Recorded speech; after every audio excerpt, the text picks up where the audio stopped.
Salutations la famille, toujours le frère Zvanko dans la continuation des messages. Nous sommes par la manifestation de la grâce du Verbe de l'Oba, nous allons toujours dans Kalatambale, dans Bibel, dans l'unique ouvrage de la spiritualité. C'est Kalatambale, donc ça recoupe aussi tous les autres rouleaux Kalatambale. C'est aussi une entité Kalatambale, donc l'écriture est vivante pour celui qui a le désir de vraiment s'approcher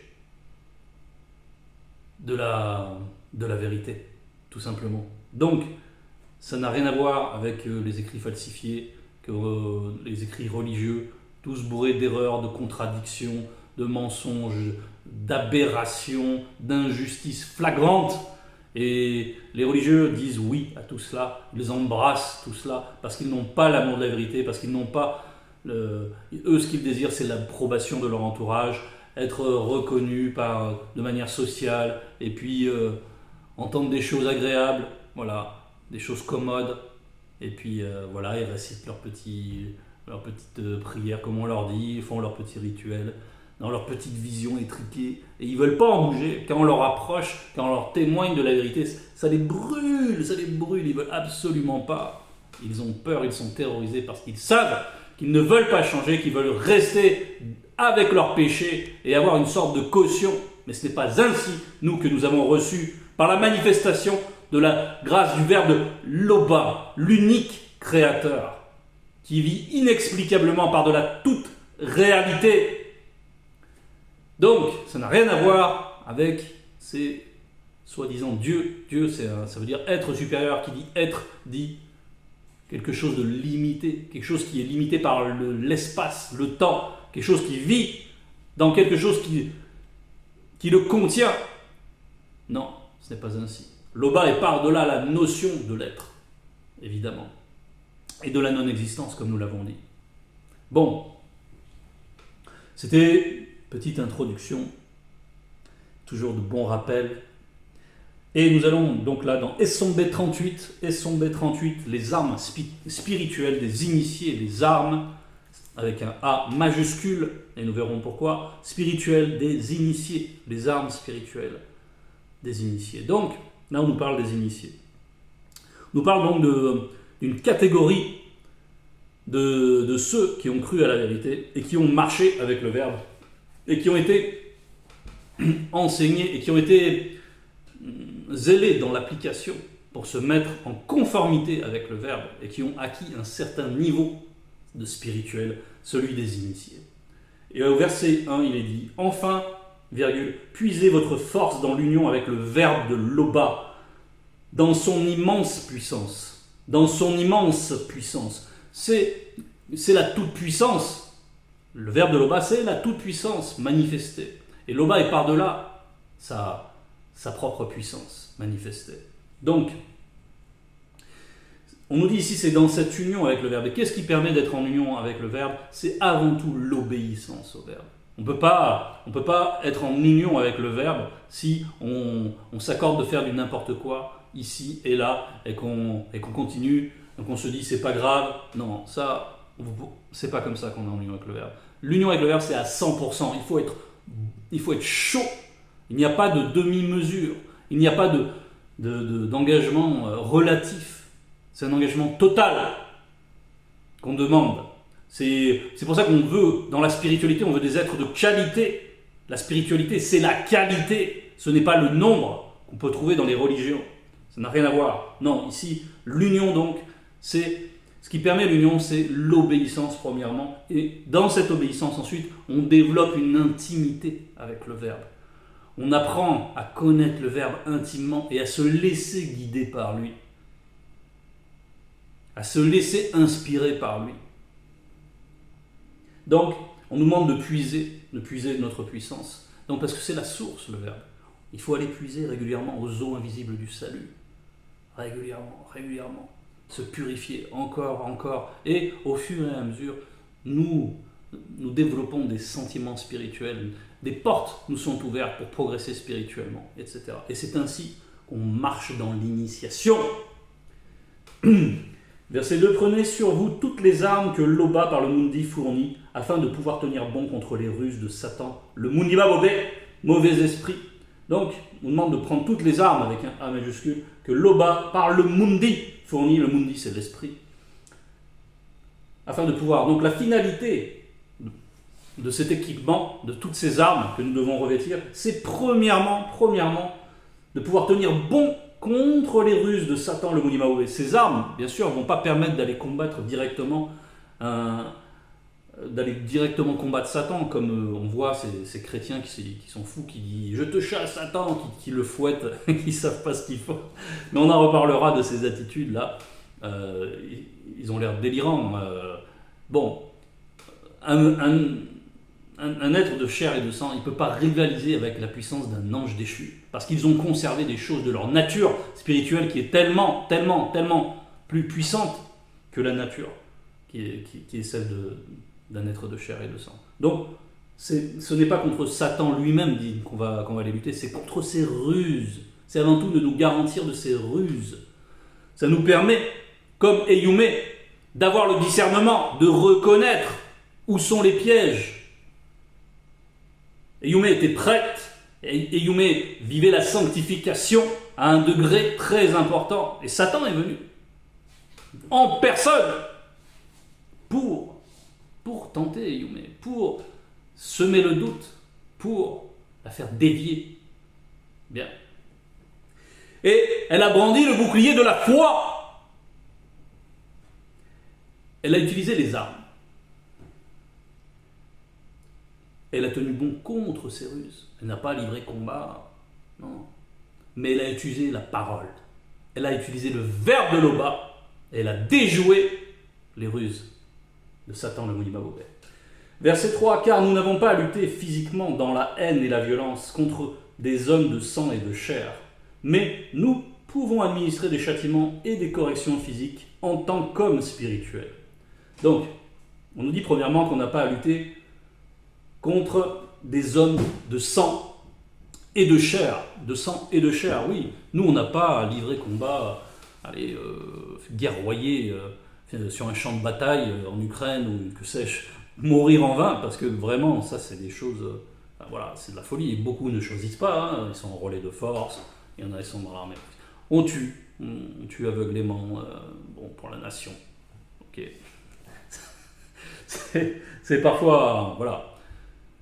Si cette nation est une nation tyrannique, alors tu tues pour la tyrannie. Donc tu es fidèle à ta nation, mais néanmoins tu es fidèle à un pouvoir d'oppression qui sont dirigés par des puissances occultes, comme nous allons le voir par la suite. Donc nous, on n'a rien à voir avec ça dans la marche. Mais nous pouvons administrer des châtiments, des corrections physiques en tant qu'hommes spirituels. Bien sûr, quand on est suffisamment affermi, on peut administrer des corrections. Ce n'est pas comme la fausse doctrine que l'on peut trouver dans les Bibles falsifiées de ce Jésus qui enseigne. Son enseignement, c'est de tendre l'autre joue lorsqu'on te gifle. Même Mouledi, hier, on en a encore parlé. J'ai compté déjà en parler, mais il l'a évoqué. Bon, il a dit non, quand on te gifle, toi tu rends 3 gifles. Une pour l'offense de chacun de tes êtres, le corps, l'âme et l'esprit. Mais il faut se venger selon l'homme spirituel. La vengeance, c'est la justice, pourvu que ce soit spirituel. Ce n'est pas la vengeance charnelle, aveugle. Non, dans la vengeance spirituelle, il y a le discernement. Il y a la bonne mesure. Il faut que ce soit proportionné, la réponse soit proportionnée et administrée comme il se doit. Donc, avant ça, néanmoins, on va aller lire Essombe 26 à partir du verset 50. Car les armes avec lesquelles nous combattons ne sont pas charnelles, évidemment, mais elles sont puissantes par la vertu du verbe de l'Oba. Elles sont puissantes par la vertu du verbe de l'Oba pour renverser des forteresses tenues par le puissant démon aquatique de haut lieu. On va venir après, donc, en ce qui concerne le monde occulte, on va explorer plus en avant ensuite. Donc pour renverser ces forteresses, ça va représenter des doctrines, par exemple, des doctrines religieuses. Nous renversons les raisonnements et toute hauteur qui s'élève contre les lois du verbe de l'Oba et nous amenons toute pensée captive à l'obéissance du verbe de l'Oba. C'est-à-dire que même si on a affaire à des gens de mauvaise foi, ils ne pourront que s'incliner face à la puissance de la démonstration, face aux révélations, à la haute connaissance. Ils ne pourront pas rivaliser avec leurs bribes de connaissances qui ont été touchées par le monde occulte, qui ont été contaminées par le monde occulte. Et l'éclat de la vérité balaye tout cela. Donc, on voit que notre combat à nous, il se fait sur un autre plan. Nous sommes prêts aussi à punir spirituellement toute désobéissance des hommes corrompus, lorsque votre obéissance sera complète. Donc, si tu veux pointer quelqu'un dans la prière, etc., assure-toi déjà que ta marche, que tu as une bonne conscience avec le Verbe, que tu es quand même déjà bien en union avec le Verbe, et ensuite tu pourras pointer. Tu pourras pointer quelqu'un qui va venir t'attrister. On vous l'a dit hier, et rentrer dans les profondeurs, par propos bon, voilà, ceux qui étaient là s'en rappelleront. Mais voilà, si quelqu'un vient t'attriste d'une manière ou d'une autre, volontairement, il y a l'aspect volontaire. C'est ça aussi, c'est d'avoir le discernement des intentions. Tout va se faire, parce que nous sommes jugés aussi par rapport à nos intentions. Le Verbe nous juge en fonction aussi de nos intentions. Donc il va falloir que nous, lorsqu'on va réclamer la justice et qu'on va le réclamer devant le Verbe de tété, il va falloir qu'on le fasse en homme spirituel, en prenant tout ceci en considération, les intentions de la personne. Bien, on retourne dans notre passage thème, après avoir étayé un petit peu donc, ce que sont ces corrections physiques en tant qu'homme spirituel. Voilà, donc là on est très très loin de ce JC là, qui dit de tendre l'autre joue, qui est toujours dans cette sorte d'humilité castratrice, on peut dire, ou en tout cas qui fait accepter de subir l'injustice, comme ça, comme une bête qu'on envoie à la boucherie. Voilà, c'est ça l'enseignement, et ça, beaucoup quand ils voient ça, ils disent mais c'est quoi ça ? Dans les religions qui sont plus sous la dominance des esprits guerriers, des démons guerriers, ça les fait rigoler, et ils viennent les attaquer sur ces terrains-là. Ils ne sont pas pris au sérieux. Mais ce n'est pas ainsi, devant un initié, face à l'aura qu'il dégage, le non-initié doit trembler.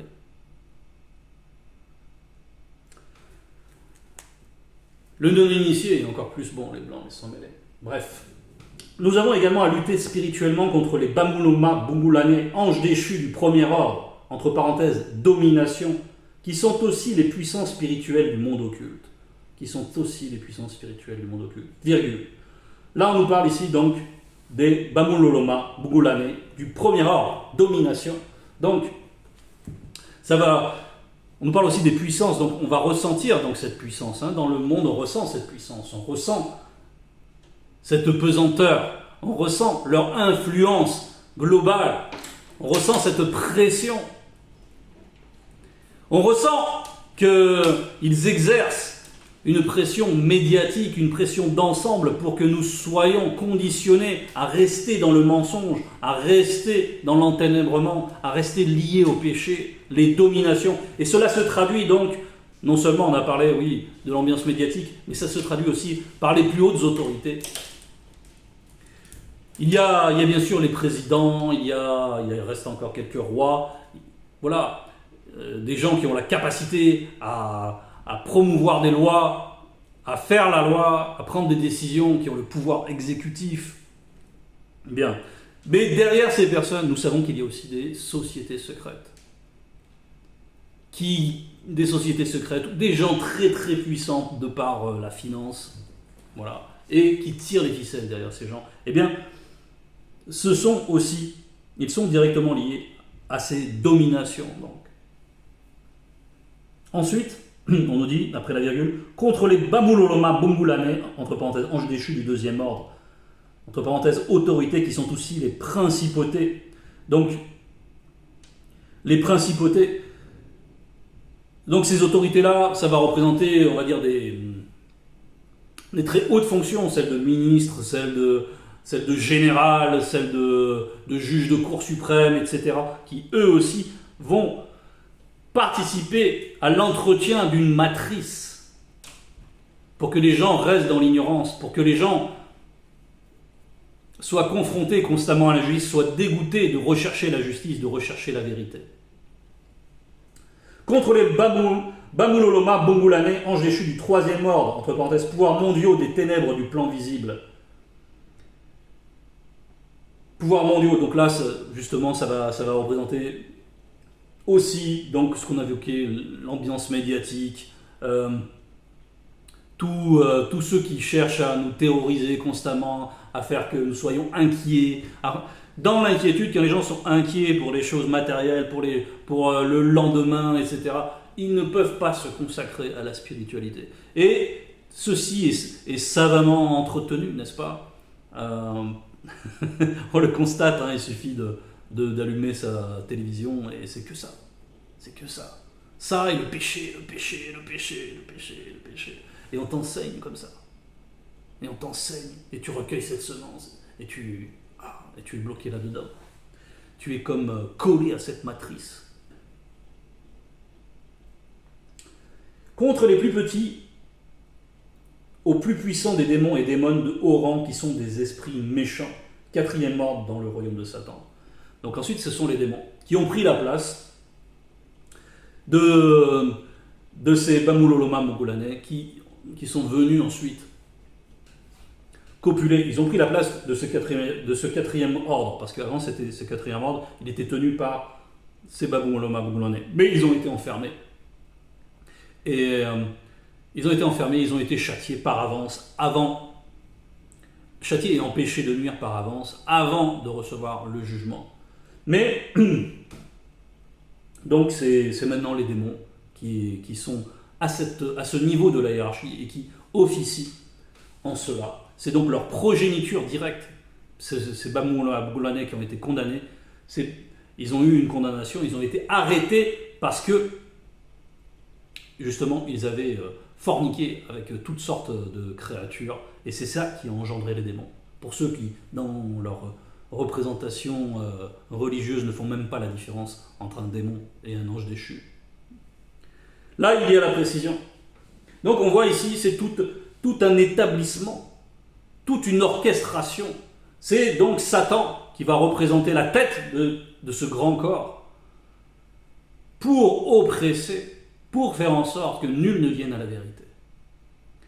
Et Zululassan est là, dans notre époque. Et dans cette matrice, il fait des trous. Il la déchire. Par le verbe de Loba, il utilise lui aussi les armes spirituelles avec puissance. Et nous voyons quel impact ça a. La marche collective est en route. Et rien ne l'arrêtera. Rien n'arrêtera Bibel. Rien n'arrêtera le verbe de Loba. Verset 5, c'est pourquoi prenez sur vous maintenant toutes les armes que Loba, par le Mundi, fournit. Donc, il faut apprendre à revêtir ces armes, à les utiliser à bon escient. Ainsi, quand viendra le jour mauvais, vous pourrez résister à l'adversaire. Et après avoir combattu jusqu'à la fin, vous tiendrez encore fermement votre position. Donc, quand viendra le jour mauvais, tous les jours sont à Loba et tous les jours sont bons puisqu'ils sont à Loba. Mais un jour mauvais, c'est selon notre conscience, à nous, la conscience de l'âme, qui est soumise, par exemple, à une épreuve, à une tentation. Et il faut résister, il faut mener le combat. Il faut invoquer le verbe de Loba dans cette difficulté-là. Le mauvais jour, ça va donc aussi représenter l'heure de passage. L'heure de passage, c'est le moment où on va soit rétrograder, soit on va encore progresser dans la marche de l'initiation, spirituellement. Bien, voilà ce que ça va représenter le jour mauvais. Tenez-vous donc prêts, ayez la vérité pour ceinture, autour de la taille de vos trois êtres. Autour de la taille de vos trois êtres. Là, il y a les précisions, hein, c'est pas comme dans la Bible des chrétiens. Là. Autour de la taille de vos trois êtres. La vérité pour ceinture. Portez spirituellement la droiture pour cuirasse. Donc on va s'arrêter déjà pour la vérité. On nous dit de porter la vérité pour ceinture. Il faut comprendre que toutes les armes spirituelles, c'est toujours la vérité. C'est toujours la vérité. La ceinture, la cuirasse, c'est toujours la vérité. Mais sous différentes facettes. Sous différentes facettes. Moulédi nous a enseigné en cela. Donc, Ayez la vérité pour ceinture autour de la taille de vos 3 êtres. Il s'agit donc, là on nous parle de nos 3 êtres, il s'agit donc d'être trouvé revêtu. La ceinture, c'est ce qui va permettre que notre nudité ne soit pas exposée. La nudité, celle qui provient, la conscience de cette nudité qui provient du péché, n'est-ce pas? Donc, que notre honte soit exposée, ce n'est pas possible, parce qu'on a la ceinture, on a la protection autour de nos 3 êtres. Et on précise les 3 êtres parce que quand tu as la ceinture sur le plan astral, donc au niveau de l'âme, si tu ne l'as pas, cette ceinture, en tout cas, tu vas être sensible à tous les racontards qui racontent du n'importe quoi, les voyages en boîte de sardines, toutes les superstitions, toutes les croyances, en veux-tu, en voilà, tu seras emporté à tout vent de doctrine. Voilà ce que ça va représenter, tu vas être sensible à cela, parce que tu n'as pas cette ceinture de la vérité, tu n'es pas en union avec le verbe de Loba, et donc tu pourras adhérer à ce genre de mensonge. Mais maintenant, la ceinture, du point de vue de l'esprit, ça va représenter une protection par rapport à l'influence des religions, des doctrines, des démons religieux divers et variés, des fausses spiritualités. Si tu as cette protection, tu ne pourras pas être contaminé par cela. Tu ne pourras pas, parce que tu seras attaché à la vérité avec cette ceinture au niveau de ton esprit. Ton esprit est alimenté et il est protégé avec cette ceinture. Bien. Portez spirituellement la droiture pour cuirasse. Portez spirituellement la droiture pour cuirasse. Qu'est-ce que ça représente, la droiture? Ça va représenter l'honnêteté. Ça va représenter l'attachement à la justice, bien sûr. Et porter spirituellement la droiture, comme cuirasse, quand on a le torse bien comme ça, bien droit, ça se ressent. Il y a une fierté, il y a une aura, il y a quelque chose qui ressort parce que il y a cette droiture. Ce n'est pas physique, c'est au-delà et ça transparaît. Donc si tu es en train de pencher soit à droite, soit à gauche, si tu es en train de tourner ton attention vers des choses qui n'ont rien à voir avec le verbe, qui sont contraires au désir de l'esprit, alors reviens dans cette droiture, dans cette dignité. Car qu'est-ce qui procure cette dignité? C'est aussi la connaissance de soi, la connaissance du verbe et la connaissance de soi spirituelle. Et la dignité par rapport à cette nature divine qui est la nôtre. Mettez spirituellement pour chaussure le zèle à annoncer la bonne nouvelle de la paix. Mettez spirituellement pour chaussure le zèle à annoncer la bonne nouvelle de la paix. Donc ce sont ces pieds-là, ces pieds qui ont été lavés par Joki Sabe, qui sont prêts à recouvrir ce zèle. Ce zèle, c'est un amour, un enthousiasme pour le verbe de Loba, qui nous excite à semer dès que possible, dès qu'on trouve une terre susceptible de recueillir la semence, mais de tout faire avec sagesse, bien sûr, de propager la bonne nouvelle, de la donner en partage, de faire connaître la grandeur de Loba, l'unique créateur, dès que cela nous est permis par le verbe, sous l'inspiration du verbe. Et lorsque le verbe nous utilise ainsi, on en éprouve une grande joie. Voilà le zèle. Prenez toujours la foi en guise de bouclier en forme de cercle. Il vous permettra d'éteindre toutes les flèches enflammées du monde occulte. Prenez toujours la foi en guise de bouclier. Et là on précise en forme de cercle, Pourquoi? Parce que quand vous voyez donc ces chrétiens qu'on a évoqués qui disent je te chasse Satan, et qui fouettent l'air, on ne sait pas trop ce qu'ils font. Quand on les voit de l'extérieur, on dirait des aliénés. Et en fait, c'est spirituellement cela. Ce sont des aliénés spirituels, des aliénés. C'est pour ça quand Ouledi dit c'est mongol, c'est pas une insulte, ça correspond à une réalité spirituelle. Qu'est-ce que c'est? C'est une déformation, c'est un esprit qui a été altéré, dont l'ADN a été modifié par la semence du monde occulte. Ce ne sont pas des insultes. Et lorsqu'on se venge d'ailleurs, selon l'homme spirituel, il n'y a pas d'insulte, c'est propre, c'est net.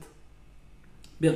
Là, on nous parle de ce bouclier, parce que si tu as un bouclier comme ça, et que le démon il vient par derrière, tu es en train de fouetter devant, et le démon il vient par derrière, il t'attrape, il te saisit, mais ton bouclier il va servir à quoi? Mais là c'est un bouclier en forme de cercle, on est englobé, et il y a une aura qui se dégage aussi, encore, par ce bouclier, et ça nous protège de toutes parts. Ça, c'est la spiritualité. Ça, c'est la précision. Ça, c'est la vérité. Bien.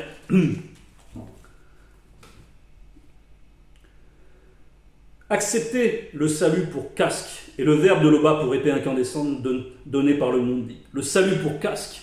Donc accepter ce que le verbe veut nous donner, c'est-à-dire la vie. La vie. Et il faut l'accepter. C'est aussi ce casque qui va nous protéger des mauvaises pensées. D'être dans cette conscience de quelqu'un de connu. Donc c'est un initié là. Mais il faut développer cette conscience, nous qui sommes dans la marche. Il faut la développer, il faut l'accepter. L'accepter. C'est un don, c'est la vie. C'est le premier don du Mundi, c'est la vie. Donc acceptons-le. Et le verbe de Loba pour épée incandescente donné par le Mundi. Et le verbe de Loba, donc c'est une épée. On a parlé des trous dans la matrice, on a parlé de l'œuvre de dévastation des fausses doctrines qui émanent directement de la bouche de notre Mouledi. Cette épée-là, redoutable, que les démons tremblent devant cette épée. Il y a plein d'exemples dans Bibel. On ne va pas tout prendre. Tout cela, demandez-le à Loba dans la prière. Donc il faut aller demander tout cela, toute cette panoplie pour être revêtu spirituellement, pour vraiment être dans l'intégrité spirituelle. Et prêt, c'est important d'être prêt.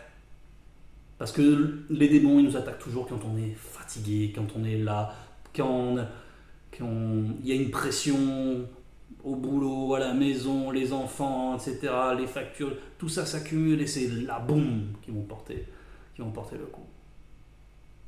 Mais si tu es prêt, si tu as les armes spirituelles, alors la puissance du verbe de Loba va se manifester. Laissons-nous guider, frères et sœurs, en cela. Mais il faut demander, il faut être actif. Verset 13, à cet effet, soyez vigilants et continuellement fidèles. Voilà, vigilants. Donc c'est ça, être prêt, hein, être vigilant. Vigilant, c'est exercer le discernement, c'est utiliser l'enseignement qu'on a reçu. Faire attention à qui nous accordons la confiance. Faire attention à qui nous côtoyons. Et si nous sommes obligés de côtoyer des gens mal animés, eh bien, d'appliquer l'enseignement en connaissance de cause. Parce qu'on a reçu toutes sortes d'instructions par rapport aux insensés, par rapport à comment bien se comporter dans toutes les situations et ne pas prêter le flanc. Ne pas laisser une brèche pour qu'on soit atteint. Priez aussi pour l'ensemble des frères et sœurs selon le verbe, bien sûr. Tout cela, bien sûr, procède donc du verbe de Loba, de la vérité, et donc de l'amour. Et on nous parle ici de l'amour fraternel. Donc, il faut rechercher aussi le fait que chacun de nos frères soit préservé. Et nous devons prier les uns pour les autres dans nos difficultés. Et nous avons souvent cette possibilité, nous avons cette vie dans la collectivité, les prières d'intercession. Nous connaissons ce que nous vivons, l'amour véritable dont Loba est l'auteur. Gloire à Loba. Priez aussi pour moi, afin que le Mundi m'inspire les mots justes quand je m'exprime et que je puisse révéler avec assurance le secret de la bonne nouvelle. Voilà. Donc aussi, prions pour ceux qui doivent particulièrement s'exprimer pour annoncer des choses. Prions pour qu'ils soient préservés, pour qu'ils soient prêts eux aussi, pour qu'ils ne puissent pas être déstabilisés par le monde occulte, parce que bien sûr, le monde occulte, s'ils peuvent faire chuter quelqu'un qui est plus, on va dire, plus sur le devant de la scène, bien que ça ne veut pas dire qu'il soit plus avancé spirituellement, attention, hein. Quelqu'un peut vivre sa spiritualité. Le Verbe parle tantôt d'une manière, tantôt d'une autre, donc voilà. Mais néanmoins, lorsque ces personnes qui doivent faire exemple chutent, ça peut avoir ça fait un nombre de chocs plus importante et le monde occulte le sait. Donc prions pour ceux aussi qui sont dans ces postes, les exhortants, entre autres, pour qu'ils soient préservés également. C'était le message. Toute gloire à Loba.